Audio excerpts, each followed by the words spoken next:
కన్ను మిన్ను కానక అహంకారంతో ప్రవర్తించాను. ఖచ్చితంగా జగదంబ యొక్క కేశపాశము సుగంధభరితమే అయి ఉంటుంది. నన్ను అనుగ్రహించి నాకు క్షమాభిక్ష పెట్టు అని ఆయన కాళ్ళ మీద పడ్డాడు. శివుడు అన్నాడు, నువ్వు కైలాస పర్వత శిఖర దర్శనం చేస్తే నీ యొక్క పాపం పోయి నీకు మళ్ళీ ఆరోగ్యం కలుగుతుందని అంతర్థానం అయ్యాడు. ఇప్పుడు ఈ కుష్ఠవ్యాధితో బయలుదేరాడు. ఎంత వర్ణించాడో దుర్జటి. ఎప్పుడైనా అవకాశం ఉంటే కాళహస్తీశ్వర మహాత్మ్యం చెప్తాను, అప్పుడు విందురు గాని.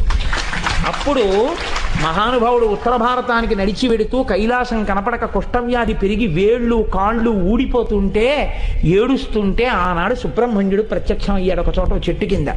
ఓరి పిచ్చాడా, మా నాన్న హృదయం నీకు ఇప్పటికీ అర్థం కాలేదు. కైలాసం అంటే కుష్ఠవ్యాధితో అక్కడికి ఎడతావా?